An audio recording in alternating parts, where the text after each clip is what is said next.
Welcome to Hardware Addicts, a proud member of the TuxDigital Network. Hardware Addicts is the podcast that focuses on the physical components that power our technology world. In this episode, we're going to be talking about Intel Arc, new portable gaming devices, and Apple's latest iPhone launch.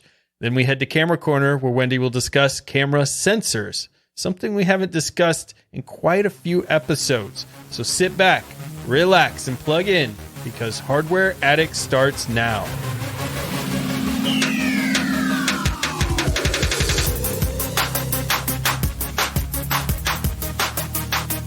I'm Ryan, your tech guide through the universe, and with me today are my two co-hosts, Wendy, our resident photographer extraordinaire and hardware enthusiast, and Michael, the software sage and hardware Padawan. Let's find out what tech adventures everyone has had this week. Michael, what have you been doing in the tech world? You better not say nothing, because you almost got away with being promoted to being not a Padawan. So if you didn't have anything this week, you would definitely fall back some points into the Padawan realm. So I love how I told you ahead of time I didn't have anything. So you just set up the guaranteed failure. Like, I appreciate that. So the answer is nothing, but that's not because I didn't want to get something. I decided to wait for the Prime Day that's happening. So for those who don't know, there's another Prime Day coming, and it's coming next week. So by the time this releases, you'll be able to get it. So October 11th and 12th is Prime Day again. I don't know why they're doing it again, but it's happening. So I'm going to be waiting for getting a piece of technology for my production setup. I would love to tell you, however, I don't know if they have like a certain amount of limited deal like options, so I'm going to wait until the next time. So you're not going to tell our fans so that they don't have a chance to buy it on Prime Day. Wow. That's unbelievably selfish. Okay, I can tell you, but then I wouldn't give you much details until the next thing because I haven't used it yet. So I can tell you. I think that's fine. Tell us. Let them try to steal this from you on Prime Day, because I can't wait to see the emails where they're like, I got mine. And Michael doesn't get his because they stole it from you. Yeah. All right. You pulled my arm. I'll do it. So there's the Rodecaster Pro and the Rode Procaster. Those are different things. So I'm getting the Rodecaster Pro. It's a mixer / interface / MIDI macro system. It looks really awesome, but they have the Rodecaster Pro 2, and it's a much better version from the previous version, even though the original version was still really cool in terms of the reviews for it, but the benefits of the two look awesome. So I refrained myself from getting the first one because it had like some issues that I didn't really want to deal with, and the second one that just came out recently is basically it solves all of those issues. So I'm looking forward to it. It probably won't be on Prime Day, which is one of the reasons I'm okay telling you. It's a very expensive piece of equipment, but it replaces like 3 other potentially expensive pieces of equipment. So it's really not as expensive as having a mixer and a DBX and a cloud lifter and all these other things, because it combines all of that. Plus, I'm really interested in your ability to do mix minus with this, because you went along the journey of mix minus with me.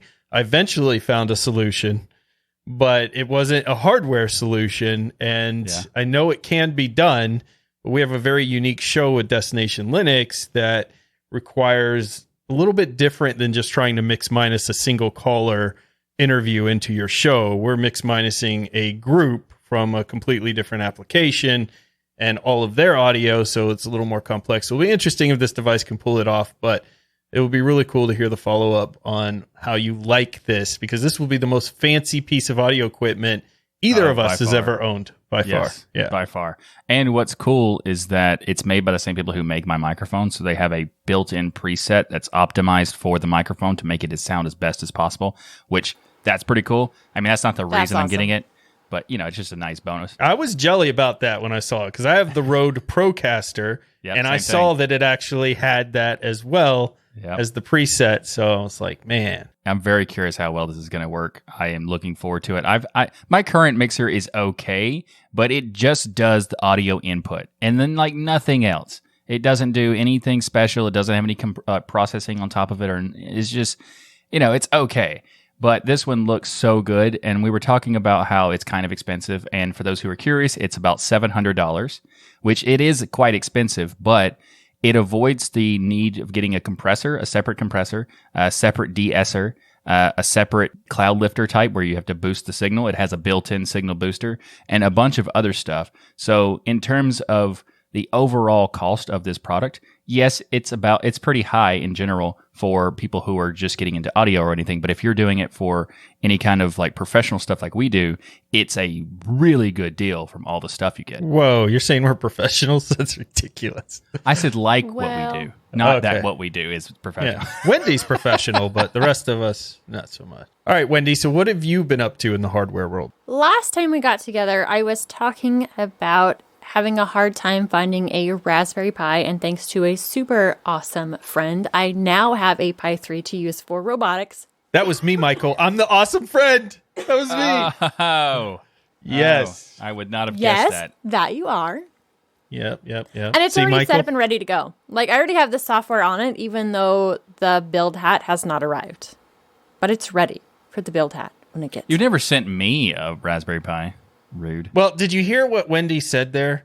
It got to her mailbox. She opened it up, and it's already ready to go, even though she doesn't have the hat we talked about in the last episode. She's got it all ready and set up. See, that's the difference between a true hardware aficionado and a Padawan, you know? Oh.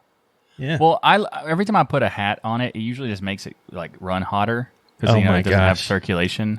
Is that what a Wow. hat is? I know what a hat is. I'm just saying. I don't even know what to do with that. You're welcome. Well, what I'll do with that is go ahead and move right along.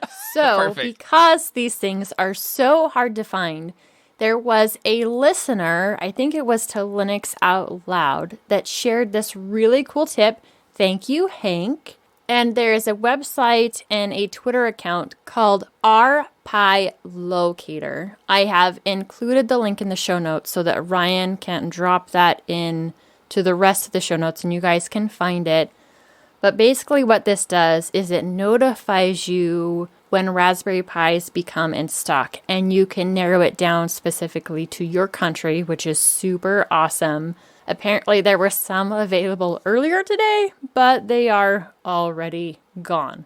So if you are looking for a Raspberry Pi, this is a very awesome way to find out when they are becoming available at stores near you or websites in your country. I will be keeping an eye on this because I have multiple jobs I would like Raspberry Pis to do. Next time I go to my in-laws, I would love to have a Pi hole ready to go for them. Their network, like mine, is really, really slow. They have had some egregious ads popping up on their computer. I have tried to talk them out of using Chrome as their browser because the ad blockers on them are not great, but that is what they prefer. So I get the call of, I think someone's hacked our computer. No, you don't have a Windows system. This is a full screen scam ad. It's okay. Wow. This will help solve that problem. And I need another Raspberry Pi in order to do that. I'm not sure when I'm going to be at their house next, so it's not an immediate, I have to have it now. But this means that I can be on the watch for another one to be able to take up there and take care of that. Very nice. Raspberry Pis, I don't know why they're having such an issue with their supply chain. It seems like their supply chain issues have far extended past even the GPUs and CPUs out there. So it's an interesting problem because it's been going on, well, since we've started having all these supply issues, and it's still going on. And they used to set up sites like this in Discord and other things for GPUs, for PlayStation 5s, for Xbox. I think it's kind of cool, though, in a way that Raspberry Pi is that sought after, that a website is set up just to screen scrape websites and find the various prices and when it's in stock because it's just so in demand. And I think that speaks volumes about the amazing job they've done with the Raspberry Pi, because there are alternatives to Raspberry Pi. There are other alternative devices that you can use that have similar features. But everybody, all the instructions, all of the schooling and classes and everything is all around the Raspberry Pi, which means that's what most people want to use in place of it. So, and the Lego sets and other things that are made for Raspberry Pi are made to fit that specific device. So it makes a difference. And I found so many amazing sensors. So it's not just the Raspberry Pi build hat that I need. As I'm looking through all this stuff, I'm like, oh yeah, I need this sensor kit. I found another hat that I absolutely have to have called the Sense hat. So it's got a built-in accelerometer, gyroscope, some different weather station type sensors. I have to have this stuff. I mean, it's all for the kids, right? It's always for the kids. I'm glad you said that, Wendy, because I don't buy anything if it's not for the kids. At least if my wife asks why I bought that new thing I didn't need. That's right. So this Chromebook that you got your hands on had to be for the kids because you wouldn't use one, right? Wendy, no, we're not talking about. How'd that get in the notes? I didn't get a Chromebook. I got a Chromebook. I don't know why I got this. I don't know what happened. I was drunk. It's not true. That's the only logical explanation, really, though. Yeah. Okay, so here's what was going through my head illogically. One of the videos I have that has some of the most views, definitely, probably out of all my videos, the most comments, is a video I did on Chromebooks. And it specifically talked about the fact that I didn't understand them. I didn't get it. Because when you take a Chromebook and you boil it all down, you would be better off with a used computer within the same price range and be able to do more with it, whether using Windows, whether using Linux, whether it's an old MacBook. It's far more capable of a device than a Chromebook is. The only time a Chromebook actually becomes useful for things like outside of just browsing and maybe school settings where all your applications are in the web is when you use Linux in it. If you use Christini or one of those other things, then all of a sudden people are like, yeah, you can get all this cool stuff on a Chromebook. I'm like, yeah, using Linux. Why did Google decide not to just go full Linux is beyond me, because Google utilizes Linux internally. They have their own distro specifically for Google. So it would have made a lot more sense if they just made a Linux distro and then it would have all the power of Linux in it. And you wouldn't have to go through all of these developer options to turn on the Linux features and all of that. So that's kind of the gist of the video I did. And a lot of people agree. A lot of people really heavily disagreed. That video is pretty aged now. So I thought it's time to go out there and see what's changed in the Chromebook world.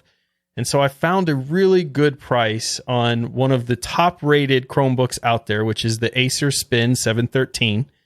It's a 13.5-inch touchscreen with an i5 in it, 8 gigabytes of RAM, 256 gigabyte SSD. Very unique specs for a Chromebook. If you typically think about a Chromebook, a lot of them only have like 32 gigabytes of eMMC memory and that type of stuff, or storage. And 2 gigs of RAM if you're lucky. Exactly. So this is a very high-powered Chromebook, and so the idea behind it is I want to see what's kind of changed in the Chrome OS world. And it has a 2256 by 1504 resolution screen, so much better than what you get typically in a PC, especially in this price range. I was able to pick it up on eBay from Acer for $429, which is a really good price, I think, for the specs there, and see what I can do with this Chromebook. And of course, utilize Linux and things in it and just see how things have changed. So I'll report back. But yes, I will walk the carpet of shame for now that I indeed did order a Chromebook. Ew. Okay, I wouldn't say that it's necessarily the carpet of shame. If you got this for the purpose of that you really wanted it, then yes, I'd be mocking you right now. But you're doing it as an exploration of content that you are reassessing. That it's the same thing that you've said many times to me about how long since you've last looked at something. Maybe your opinion should change because you haven't actually tried it up to like any recent times.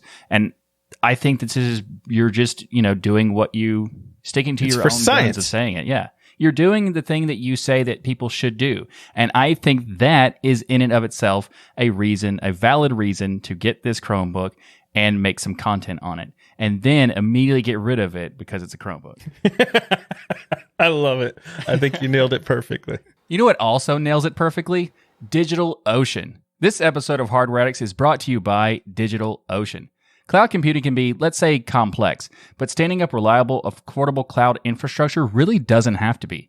At DigitalOcean, you can enjoy a comprehensive portfolio of compute, storage, database, and networking products that put your cloud infrastructure in capable hands so you and your teams can get back to doing what matters most, building world-changing apps that grow your business. DigitalOcean also provides you with predictable pricing, robust product documentation, and services that developers love. For example, the marketplace is amazing. It's really easy to just get something set up and go with it just a few clicks because they have so much great software in that marketplace. One of the things I love the most about DigitalOcean. And also, DigitalOcean helps teams regardless of size, whether you're a team of one person or a team of 1,000 people. DigitalOcean helps your team grow with their simple, powerful cloud computing services. And as a listener of the Hardware Addicts podcast and a member of the TuxDigital community, you can get started for free. In fact, it's better than free because DigitalOcean is giving you a $100 free credit when you go to do.co/tux2022. That's do.co/tux2022. So again, go get started with that $100 free 60-day credit on DigitalOcean's awesome cloud platform by going to do.co/tux2022. We want to thank DigitalOcean for sponsoring this episode of Hardware Addicts. There were so many interesting things going on in the hardware world the last few weeks since our last episode that I wanted to kind of combine them all and just get your thoughts because there's just a lot of interesting moves happening in the tech world, which I think our last episode also focused on some interesting moves in the tech world, like EVGA leaving the GPU world, for instance. But the first one that really caught my attention was the gaming market. I have the Steam Deck. Michael, you have the Steam Deck. Wendy, I don't think you have one yet. Have you had a chance to play with the Steam Deck yet? I don't have one, and I haven't been around anybody who has one, so I haven't played with one, though I get to hear Nate and Matt talk about them all the time. Well, on the bright side, you're going to be going to the Scale conference next time it happens, right? So that way you can try one of ours, at the time. So you already agreed to it. Hey, that works. Like in my head, anyway. Exactly. Well, the Steam Deck has been quite successful for Valve, according to all measures. We have no official numbers, but there are people who go out there and estimate based on pre-orders, or they find some secret way of getting information. I don't know how they do it all the time, but they get this data, and they estimated between 800,000 and 1.1 million Steam Decks have been sold. And not only have they sold that many devices, but there are a lot of people who are still waiting in queue to get their device. So I think Gabe originally mentioned that he wanted to sell about 1 million of them. And I think everyone could pretty much agree at this point, being that there's still people on the waiting list. It's still growing in popularity. And we know it's somewhere between 800,000 or 1.1 million Steam Decks pre-ordered, that he's probably hit that number he wanted.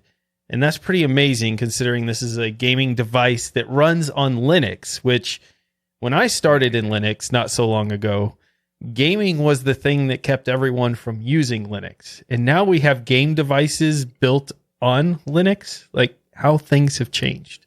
Valve has changed a lot in regards to the Linux gaming. I mean, you could count them as the reason Linux gaming got so good because of their, making Steam work on Linux in the first place. Then they made Proton, which seemingly for the Steam Decks, and then now they make the Steam Decks. And I think that it's just such every time we talk about the Steam Deck or Valve, I always want to be like, thanks, Valve.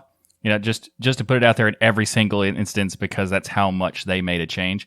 And the 1 million sold that he wants to do, I think it's either he's already done it, or it's definitely like a guarantee it's going to happen. Like, I would be shocked if that didn't happen because of so many people who are big fans of it. Plus, also the waiting list there, it's actually being cranked out much faster than they were before. So if you are in the last quarter, you probably already got the email to get it because they said they're going to crank out the speed at least like double what they were doing, which is still a long time, but it's much better than it was before. Yeah, it would be really nice if Raspberry Pi could get in on some of the supply chain that Valve has found here to double up there. But Logitech and Razer obviously are taking notice, maybe of the Steam Deck would be my guess, certainly on their radar, but definitely of the fact that one of the biggest growing segments in gaming period is mobile. And so both of them have come out and launched some devices here. Logitech is launching the G Cloud. You can pre-order one of these at a discount right now for just $299. It hasn't even come out, but it's already on sale, which is kind of weird. I guess it's kind of like a pre-order sale, but it literally says on the site sale. It doesn't say pre-order sale. Either they are really good to their customers and want people to, try it out and say, hey, you're an early adopter, you're going to get a better price, or they have very little faith in their product. One right. Or two. Could be a little bit of both, because looking at this, I was like, the regular price is going to be $349, and the idea behind this is you're going to have to spend even more money the moment you buy it to get a cloud subscription, because it doesn't really come with anything but the hardware itself. So the subscription services are sold separately, so that $299 plus a subscription to NVIDIA GeForce Now or the Xbox Game Pass, and that's going to get you a 7-inch full HD touchscreen with 60 hertz refresh rate at 1080p. And then a Qualcomm Snapdragon 720G with an octa-core CPU at 2.3 gigahertz, internal memory at 64 gigabytes, and an IPS LCD with a brightness of about 450 nits on that. I know that NVIDIA GeForce Now is really good. Xbox Game Pass people absolutely love, because it's a really good value if you buy at least 1 or 2 games a month to just get the Game Pass and be able to play whatever you want, whenever you want. But I don't know, having an always connected device with 5G, knowing how the signals are, I guess depending on where you're at, whether this is something that I would rather have over a Steam Deck. I mean, I know the answer for me. The answer is no. I'd rather have the Steam Deck. But What are your thoughts on this? I can go ahead and say that the reason why I don't want this product at all is solely the online gaming thing. If I'm going to be traveling and I want to have a mobile gaming device with me, I don't want to be dependent on where I am having access to 5G in order to justify it, or having Wi-Fi.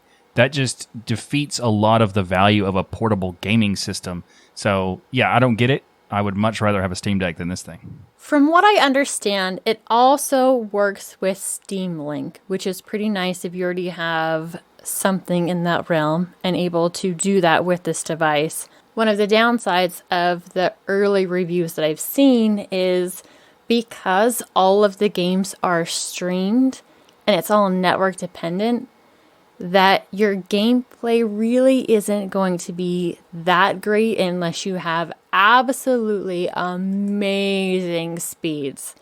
Now, if you're playing this on the go and you're using a mobile network, chances are your speeds aren't going to be that great. If you're lucky and have an absolutely fantastic home Wi-Fi network, this could be all right. But overall, especially with the price of the hardware, I'm just not seeing it as a quality gaming device. Yeah. I mean, the fact that it's called G Cloud made me just think this is some kind of Google thing. And then that also made me kind of laugh at the fact that the timing of this being called G Cloud and Google Stadia being announced that it was going down, it's kind of amusing to me a little bit. I love that you brought that up. Number one, I would think Google might have a problem calling this the G Cloud because they have Google Cloud. But number two, Stadia going away was an interesting announcement that happened. I know that we predicted very early on that Stadia wasn't going to last, which isn't very bold. I'm not saying that in some way of like, look at us, we're oracles, because Google kills so many products that are out there. I mean, there's entire websites dedicated to just listing all of the things that they killed off.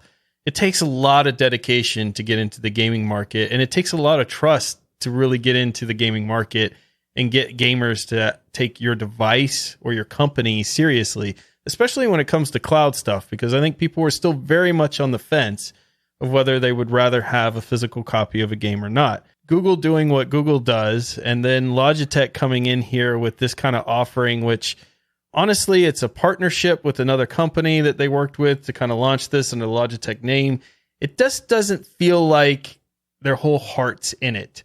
And gamers are going to smell that out miles away. And the thing I think that made the Steam Deck very successful is that it was backed by a company that had gained a lot of trust with gamers over the years, which of course was Valve.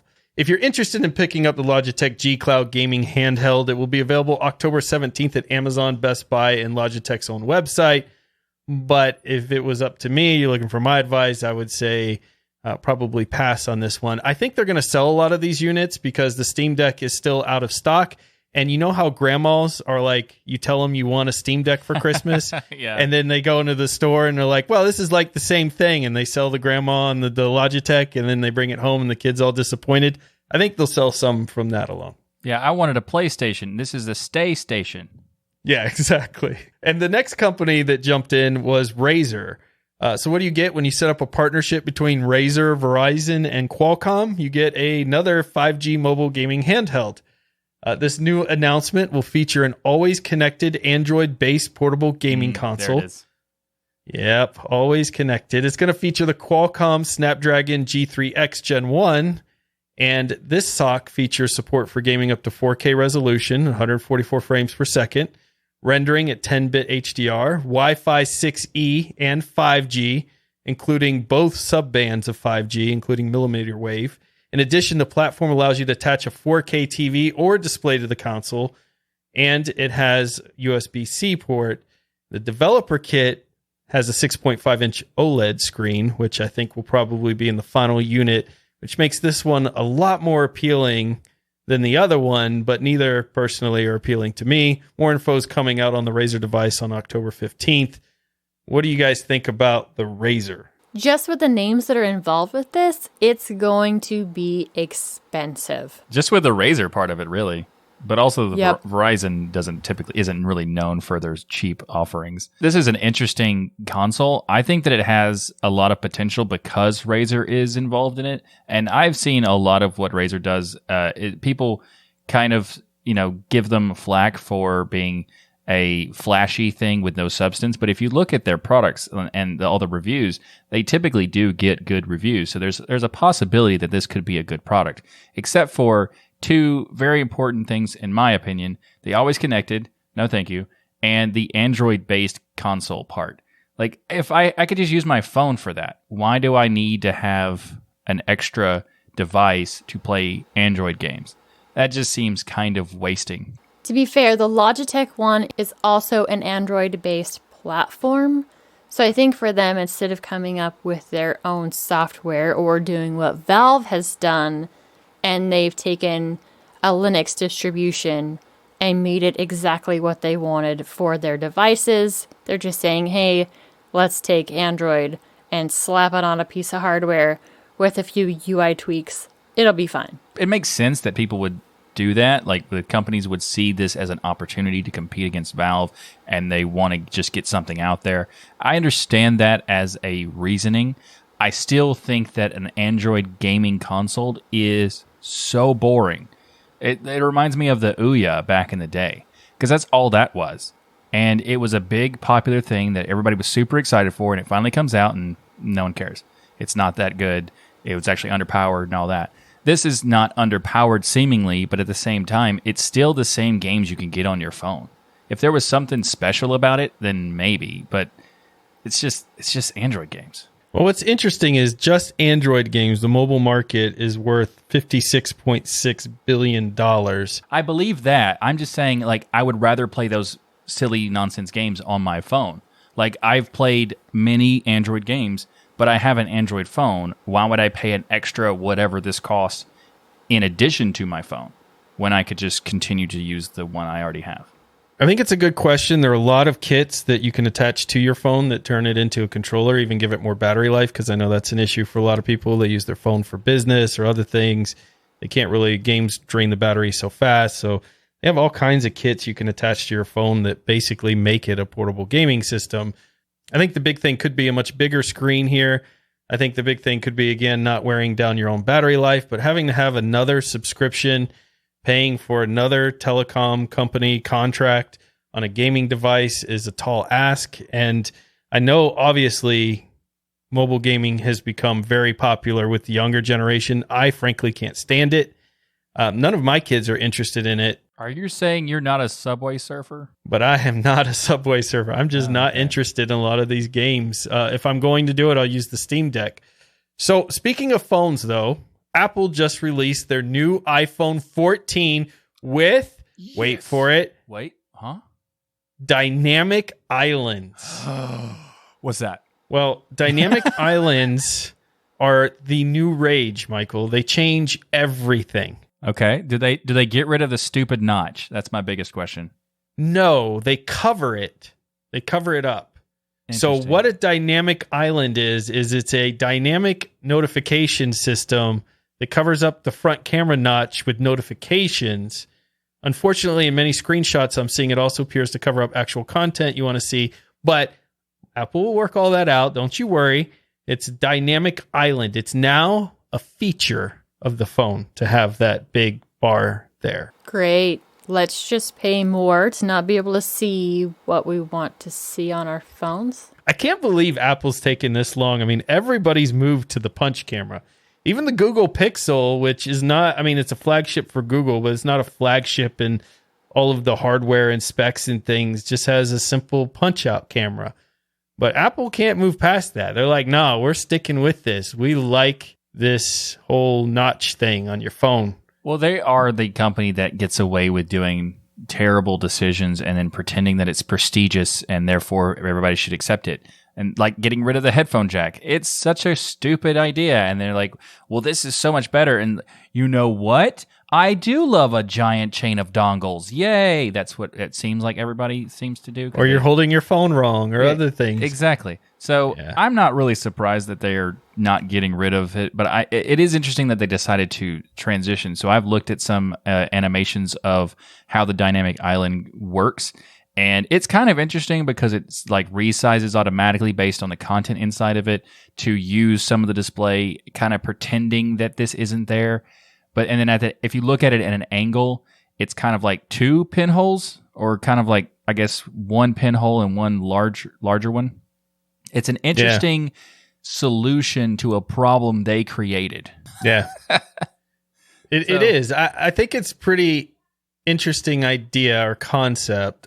If it had come out when everyone still was having the whole bar in front of the front screen, it would have been really innovative. Coming out now, though, when we have better solutions and then kind of selling it as this big thing is, well, it's just different. It's Apple. I mean, you love it or you hate it. It's one of those things. You can get yourself an iPhone 14 or an iPhone 14 Pro, the 6.7-inch screen, or the regular iPhone 14 with a 6.1-inch screen. If you need that 0.6 inches extra to be able to play those video games, then you want to pick up that Pro model.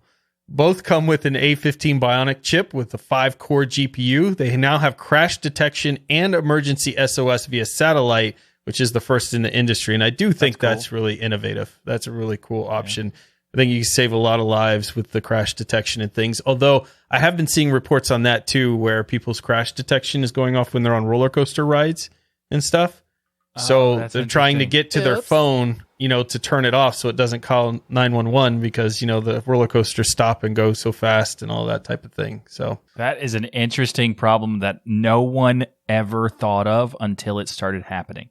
I can guarantee you this is something like this is not. What are the odds that someone's going to get jostled around that much like that so frequently that it's going to become an issue? And then roller coasters, oh dang it.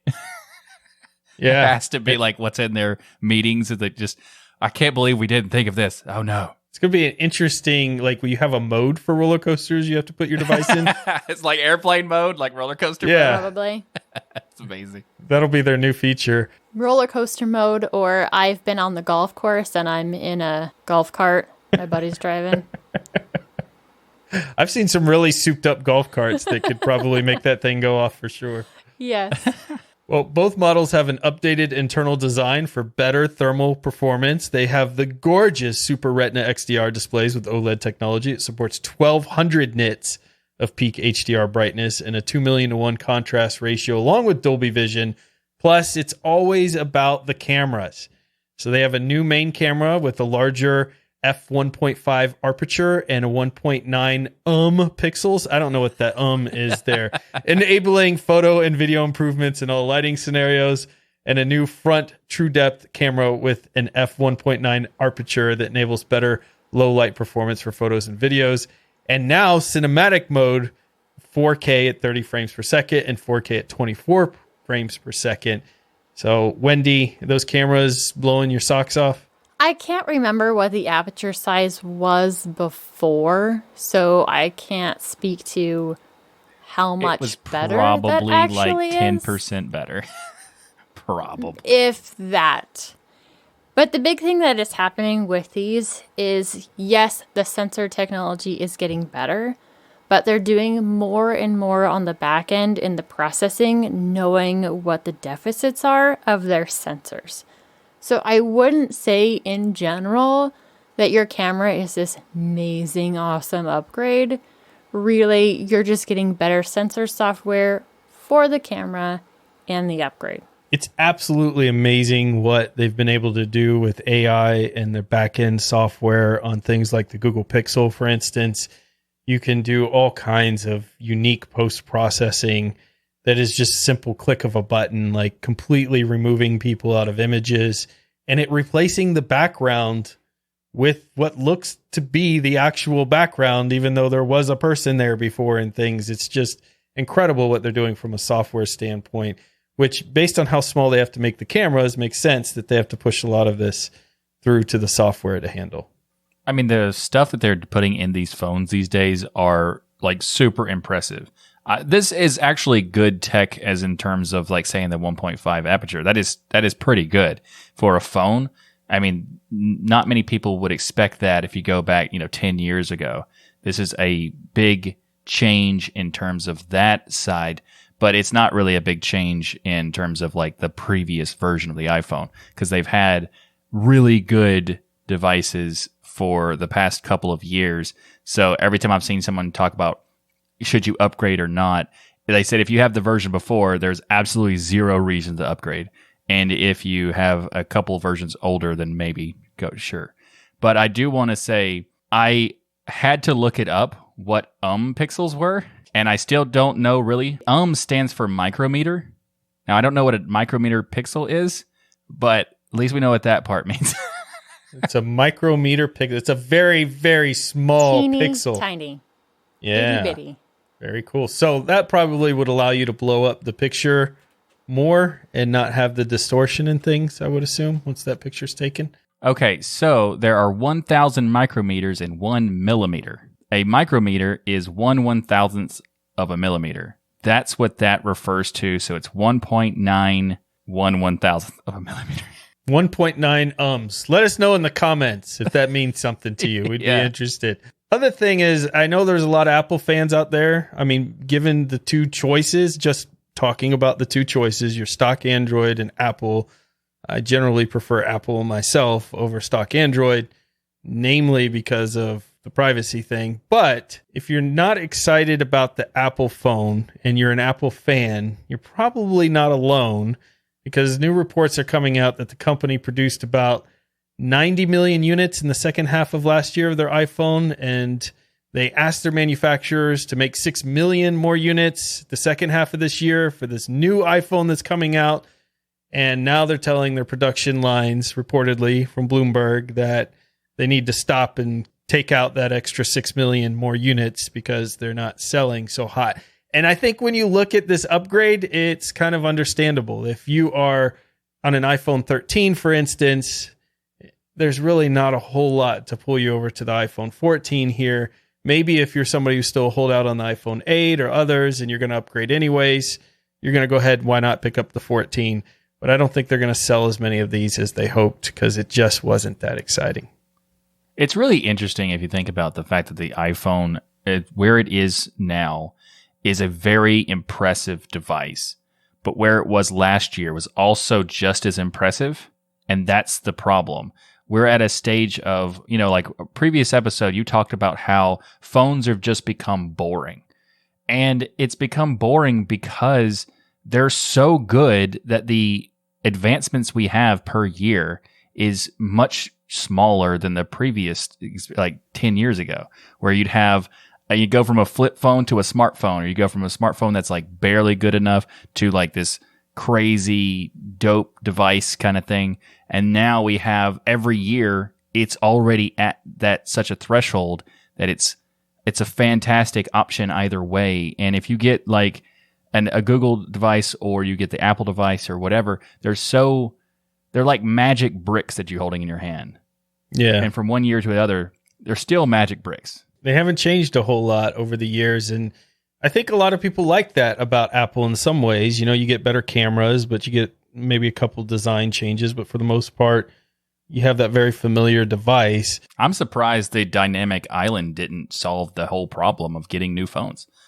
Everybody had to have dynamic island. I mean, why not? I think a lot of things are going into software as a service. When you look at Apple Fitness, Apple TV, Apple, I don't know, they've got Apple Games, they've got all of these different Apple Music. I think they're really trying to branch out into these services to sell. And the fact that the Apple ecosystem is so well combined with each other. If you get an iPhone and you get an iWatch and you get the Apple TV and all these things, they all interconnect and are so convergent so well with one another, and by design, because only Apple can make Apple stuff. And so that gives them a kind of an interesting advantage because of that. But because it's so well intertwined, once you get into that ecosystem, people kind of tend to stay with it. And so I don't think Apple's going to be hurting anytime soon. So there's reports of them having to scale back. Apple's fine. I think that they probably need to do something a little more exciting, maybe with a flip phone, maybe some of the AR, VR stuff, or maybe the Apple car that keeps getting rumored out there. We'll see in the coming years. And I will say that a lot of their stuff is really good. Like the Apple Watch has a lot of cool features that other smartwatches don't have. And it's not like you said they're not really suffering from this. They're going from 96 million to 90 million. You know, it's still a ton of devices that they're going to be selling. So exactly. And I don't know if you have watched their announcements, but it seems like they're so excited, like over the top excited on every announcement. Yes. And I just want to go like bury myself and be like, oh my gosh, be quiet. It's like listening to a Valley Girl at the mall. Everything is magical with Apple. Yes. Everything. It's all magic. Well, there's another company that I've been really excited about. And in fact, I've seen some benchmark videos drop today that I haven't been able to watch. So we're definitely going to be doing a follow-up on this. But the Intel Arc line of GPUs is getting to the finish line. This week, we had a new player. So we had EVGA leave the GPU market. Acer has entered the GPU market, which I think is really interesting, agreeing to make Intel Arc, and specifically agreeing to make Intel Arc look cool, because the original Intel Arcs didn't look so cool, but the one Acer's doing, it looks pretty dope. Like, it's solid. And I love seeing Acer enter into this market, more manufacturers getting into making GPUs. And based on early benchmarks, it looks like Intel is going for the budget gamer, comparing themselves more to the NVIDIA RTX 3060 lineup, which is a great place to be, I think, especially considering what the world economy is right now. Now, I remember when I first talked about Intel going in the GPU market, and I made a big deal that they need to come in with something strong and not have a weak showing and all of that. But the world changed a lot since then. We had the pandemic, we had the supply chain issues, we have the financial crisis going on. People are looking for a good value to allow them to still play games. So while Intel didn't do what I hoped and come out with the real competition in a flagship GPU, I actually think they're coming out in a better place to tackle this market than going for the flagship. That's maybe. I've looked at some of the reviews so far on these and why they might be going more for the budget gamer. We're not necessarily hitting those marks. This GPU is really focused on the newer games and that performance, and anything that's not using the latest DirectX is suffering a lot right now. I don't know if they're going to be able to fix that with additional drivers and whatnot. So unless you're playing the latest and greatest games, this might not be the best bang for your buck, because performance is, well, not great. Like old NVIDIA cards are scoring higher than these on some older games that a lot of people are probably still playing. That's an interesting point that you made, Ryan, and also Wendy. I think that is a very important thing to point out. And I also think it's kind of interesting that they didn't choose to go with the massive product, because like I agree that it's because of the cost, it makes sense to go into the budget gamers, like kind of industry part of it. I think it would be really an interesting play if they did have a beast GPU that they came out with, because if you think about the current state of the NVIDIA like market, there's so much used stuff you don't want and is absolutely terrible. and Intel is in a position where there isn't any used stuff, so people wouldn't have to be worried about that part. So if they were to compete at that level, they actually might be in a good position because of that issue that NVIDIA is dealing with. It's an interesting point. Acer's going to be making the A770, which, as I understand, is the flagship version of the Intel Arc lineup right now. They're incorporating a blower-style fan in the middle and a much larger non-blower fan designed to the right. And this gives the card not only a unique look, but it has two different fans that are cooling the GPU. And the idea, of course, is that it's going to be able to push the hot air away from the card and out the back of your case instead of into the case, like many fan styles do on other GPUs. So I think Acer is making some really good design decisions there. Nice. I know that some of the benchmarks you may have seen, Wendy, might have been the founder editions of these cards. So it'll be interesting to see if Acer's version is a little different. I think from the older gaming standpoint, a lot of that's going to be software and driver based. And I'm actually surprised. I'm glad you brought it up, but I'm really surprised they struggle with that because Intel has been supporting gaming, older gaming, on their GPUs that are integrated GPUs into the CPUs and things for a long time. So it's not like they don't know how to run those algorithms across their chips. So I'm hoping it's just something they can fix through the software, but I am surprised they released with those kind of issues for now. I'm definitely hoping that it's something that they can fix too, that they see this and be like, oh man, that's an issue that we need to get cleaned up now. Because, like I said, not everybody's going to be playing the latest and greatest games right now. And what kind of software some of these other manufacturers get to do really depends on Intel. We know that NVIDIA locks stuff down. It's one of EVGA's complaints in dealing with them, that they really had a hard time standing out in the crowd as far as additional features and whatnot that they could put into those cards. If Intel gives their other manufacturers some flexibility, I think we could end up with some really, really awesome cards and some amazing competition inside the Intel GPUs themselves. We just don't know yet how much control Intel is going to take over those partnerships. Yep. Now, as far as the cost goes, you have the Arc A750 at 8 gigabytes, the 770 at 8 gigabytes, and a 16 gigabyte version. All three models will be launching on October 12th, and their prices $289, $329, and $349, which is really good pricing when you look at the cost of the new NVIDIA 4th generation out there. Is really comparable pricing.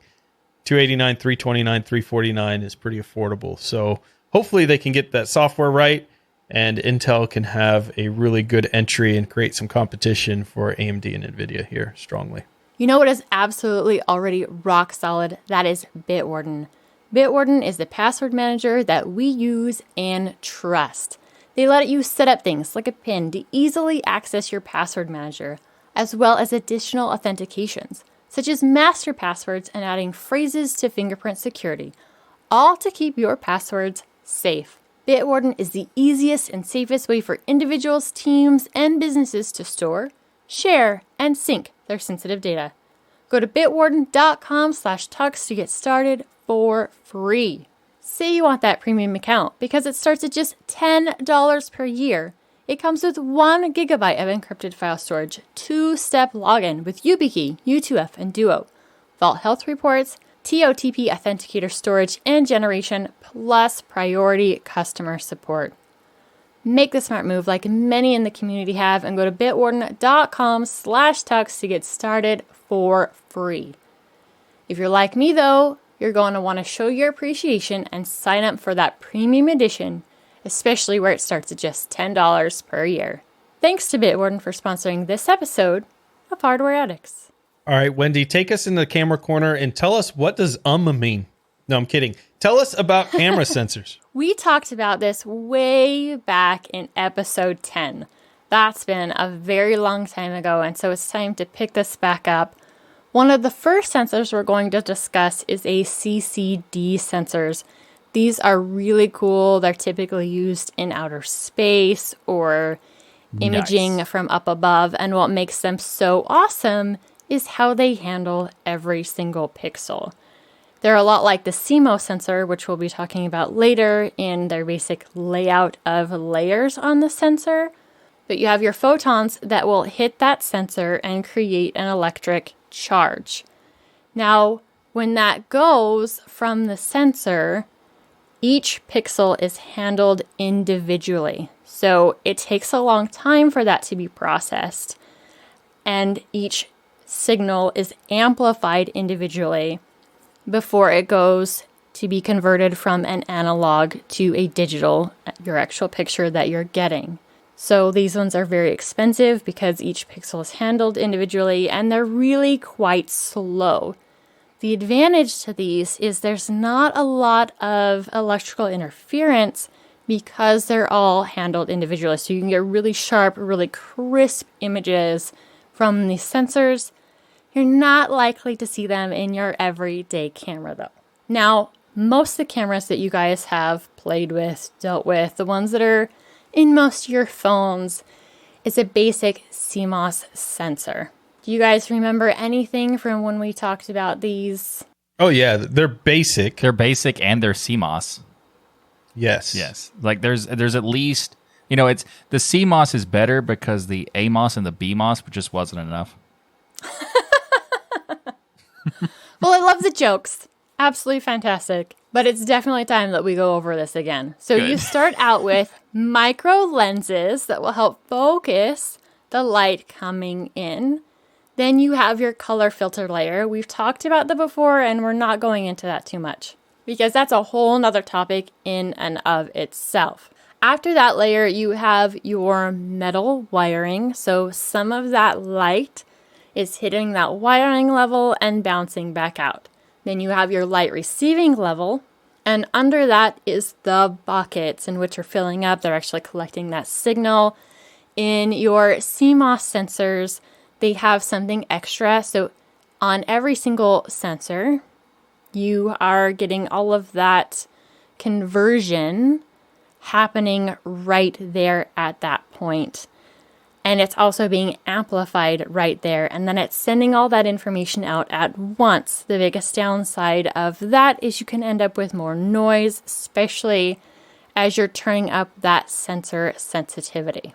For the most part, they're pretty easy and pretty cheap to manufacture anymore. This technology has been around for a really long time. Not too long ago, I was talking about backlit or backside illuminated CMOS sensors. What do you guys remember there? They're backlit. Instead of being the light coming into the front of the sensor, they have lights behind them that can push light into the sensor. Exactly. And also not on the edge either. It's the backlit part. You're close. Or not. Not? Okay, but I know it. I know another thing about it is that they're not basic. They're definitely not basic. Right. The other ones are just so basic. These ones work so much better, and that's because they take that metal layer and they put it behind the light receiving layers, so that all those electronic bits are not interfering with that light coming into your pixel or your light buckets. Oh, I knew that. That means they work. Yes, they work so much better in these low light situations, but they are definitely more expensive to manufacture. We are starting to see these more and more in high-end cameras, but there's one step better, and that is the stacked CMOS sensor. Did somebody call me? Are you saying you're stacked or you're CMOS? Yes, because I'm stacked. Get it? Wow. Anyways, continue. Well, from what I understand from Michael and his time in the gym with you, you do have some pretty big biceps. So I guess in that case, he's got noodle arms. You were being called out. He's got noodle arms. So what's a stacked sensor that's even better? So these take it one step further, where we've got the wiring behind it, but we've also added some dedicated RAM and another layer right behind that. So these make these sensors not only better when it comes to light coming into them, but it makes them incredibly fast. We are seeing rates of 20 frames per second in taking pictures. That is absolutely amazing. And on some cameras, like the Sony A1 and the Nikon Z9, they have managed 30 frames per second using your shutter button. We're not taking video. This is pictures. That's kind of hard to wrap around because anytime you hear about frames per second, you think about a movie. 30 frames per second not being a moving piece of animation, but just a still picture is going to, I assume, grab all of that extra detail that would be missed in a camera that's only capturing a few frames per second, or 1 frame per second, I assume would be the original camera. Yeah, absolutely. This is those places where you are trying to grab something that's happening really, really fast. So you say sports photography, some nature photography where you're catching some animals in motion. These are places where you're not having to worry about when you're hitting that shutter button because it is taking that information in so quickly and processing it so fast and saving all of those images to your SD card that you are able to nail that high-speed shot more and more often. Very cool. Well, now I know about the basic CMOS. I know about the backlit CMOS. I know about the stacked CMOS. What's next? We'll have to see what's next. We might go ahead and revisit how images get color because it has been a really long time since we've done that as well. I find sensors absolutely fascinating. The last episode of Linux Out Loud that came out, we did our own camera corner, really focusing on open source camera app for your phone and then being able to take those and process them on your desktop using Darktable or Raw Therapy. And that's when I realized it had been so long since we covered it here, and I was trying not to get quite so camera geeky there, so I had to bring it here, and we'll probably re-hit how that camera takes that information and makes you a color picture instead of black and white. I love it. I love it. Well, thank you, Wendy, for taking us into the camera corner. And thank all of you for listening, because that's it. Our 70th episode of Hardware Addicts is a wrap. Thank you for listening to the show that brings you your bi-weekly tech fix. If you're not all lit up on tech yet, then be sure to check out all the amazing content on the TuxDigital Network. Head right now to TuxDigital.com, bookmark that site, and check out all the great podcasts and YouTube partners available. There is so much there to fill your brains with. Remember, there's no such thing as too much hardware. Learn, build, innovate, and grow. We hope you enjoyed the show, and we'll see you next time for another always connected episode of Hardware Addicts, where we travel the dynamic islands to find as many pixels as we can. Pixels. That's going to be a new t-shirt. Round of applause. Thank you. Absolutely. Yeah. Thank you. Yeah, we need a new t-shirt like with pixels. I use pixels or something. Yeah, that's going to be, our audience is going to make fun of us for the pixels. Or we could do like the pixels and with a question mark at the end of the pixels. Yes. I love it. What we still need is a rainbow vomit t-shirt. It's true. I got the mock-up. Michael just hasn't turned it into actual art yet. It's not usable. And I have to make a different thing. Shut your face. You're such an pixel. You're such an pixel. You're such a dynamic island. Pointless and constantly moving.